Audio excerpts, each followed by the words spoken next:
Good evening, everybody. Welcome back to the podcast. This is Let's Read About the Presidents. We have surpassed Mr. Abraham Lincoln, and I hope you all have enjoyed that reading. Next president is Mr. Andrew Johnson. Let's see if he's related to Lyndon Johnson. We'll see that. Mr. Andrew Johnson, the 17th president, was born on December 29th, 1808 in Raleigh, North Carolina. He died on July 31st, 1875 in Carter's Station, Tennessee. No formal affiliation of religion. That could be a problem. Higher education, none. His profession was a tailor, like Garrick of Star Trek Deep Space Nine. His military service was the Civil War. That's Andrew Johnson. Oh, speaking of Garrick, he's played by a man named Andrew Robertson. Interesting. Anyway, for Andrew Johnson, military service, Civil War, served as a military governor of Tennessee for 2 years with the rank of brigadier general. His father was named Jacob Johnson. His mother was Mary Polly McDonough Johnson. His wife was Eliza McCardle Johnson, wed in 1827. Children included Martha Johnson, Charles Johnson, Mary Johnson, Robert Johnson, and Andrew Johnson II. It doesn't say the second, but I'm putting that in there. Political life, Greenville, Tennessee, alderman. Alderman, I'll have to look that one up. Greenville mayor, cool. Tennessee House of Reps for 2 years, 35 to 37. And then again, House of Reps from Tennessee from 39 to 41. Tennessee State Senator, 2 years. U.S. Rep for 10 years. That's a long time. Governor of Tennessee for 4 years. U.S. Senator for, 5 years, looks like. Military Governor of Tennessee for 2 years. And Vice President, March for 1 month. Vice President for 1 month.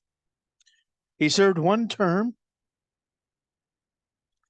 from April 15th to 1865 through March 4th, 1869. Oh, 1 month because of Mr. Johnson's, Abraham Lincoln's assassination. Assumed presidency upon death of President Abraham Lincoln. He was a Democrat, and Lincoln was a Republican. He left office because he did not win the party's nomination, and no vice president under him.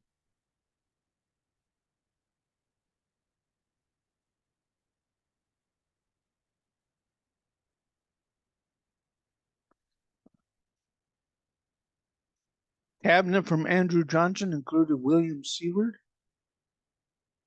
holdover from Lincoln's cabinet, Hugh McAuliffe. Hugh McAuliffe is Secretary of the Treasury. Edwin M. Stanton, the Secretary of War. John M. Sheffield, also Secretary of War. James Speed is from Lincoln's cabinet. Henry Stanberry, William Evarts, all served as Attorney General. Gideon Welles was Secretary of the Navy. William Dennison was Postmaster General.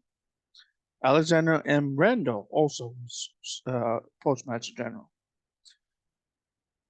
And Secretary of the Interior, Mr. Usher, again, John P. Usher, James Harlan, and Orville H. Browning. Some were holdovers from Lincoln's cabinet, some were new. Jackson lacked a formal education, but his wife Eliza taught him the basics of reading, writing, and arithmetic. Nice. No Supreme Court appointments. The first state visit by a monarch occurred during Johnson's term when Queen Emma of the Sandwich Islands, now called Hawaii, visited. The Homestead Act. The Homestead Act, a popular law enacted in 1862, the Homestead Act settled 10% of the United States. This law enabled poorer Americans and new immigrants to own land. The only requirements: individuals must be at least 21 years of age, live on the claimed land for 5 years, and improve it. Build a house, dig a well, plow at least 10 acres. At the end of 5 years, they owned their 160-acre parcel. That's nice. Mr. Jefferson Davis. Who is Mr. Jefferson Davis? Jefferson Davis was a Confederate President Jefferson Davis had established both a military and a political record for himself prior to leading the South. He graduated from West Point in 1828 and served on the frontier before leaving the Army in 1835 and marrying the daughter of his commander, General Zachary Taylor. Marrying the daughter of his commander. General Zachary Taylor disapproved of the match, and tragically, Sally Taylor Davis died unexpectedly within 3 months of the wedding. Jefferson Davis, became a cotton planter and began taking part in Democratic politics and was elected to Congress in 1845. And there he took offense at derogatory remarks about soldiers made by Congressman Andrew Johnson. Davis enlisted to fight in the Mexican War and served with distinction. Once home, he was elected to the U.S. Senate, and in 1852, President Franklin Pierce appointed him Secretary of War. During his time, Davis introduced camels to Army troops stationed in the Southwest, but the experiment was short-lived. Camels should be horses, not camels. Then, in 1857, Davis returned to the Senate, where he served until Mississippi voted for secession in January 1861.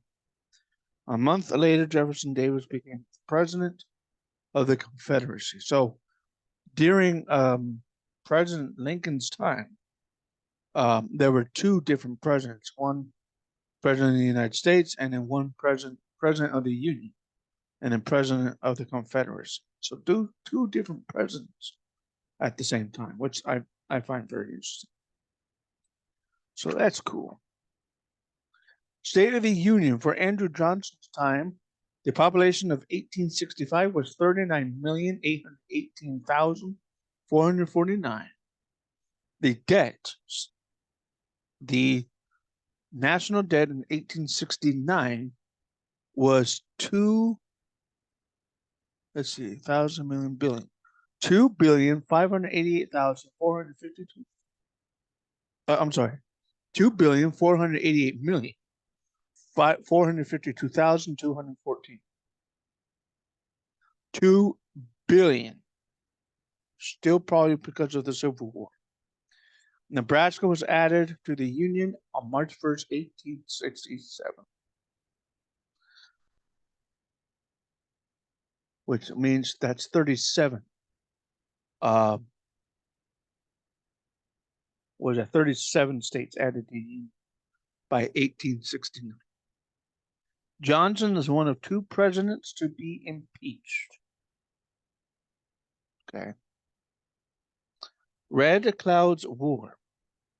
During much of Johnson's presidency, Oglala Sioux chief Red Cloud led warriors against the army, which attempted to patrol the Bozeman Trail, running from Fort Laramie, Wyoming, to the Montana goldfields. After a 2-year war, the U.S. Army signed the Treaty of Fort Laramie, I hope I'm saying that correctly, in 1868, making Red Cloud one of the few Native American leaders to defeat the U.S. Army. The Army agreed to abandon its forts along the Bozeman Trail. The Sioux were granted their hunting grounds forever. The discovery of gold in the Black Hills of 1874 would end that forever. Johnson never had a vice president. We just read that. Johnson is the only former president to be elected to the U.S. Senate. Myers versus United States. This is Supreme Court law. Supreme Court case, I should say. Myers versus the United States was a 1926 Supreme Court decision that struck down the premise of the Tenure of Office Act. The court ruled that the Senate could not require approval before non-cabinet officials were removed by the president. The ruling was supported by Supreme Court Chief Justice and former President William Howard Taft. So Mr. Johnson was impeached here. 2 presidents to be impeached. And that is Mr. Johnson for y'all. I'll be back with Ulysses S. Grant.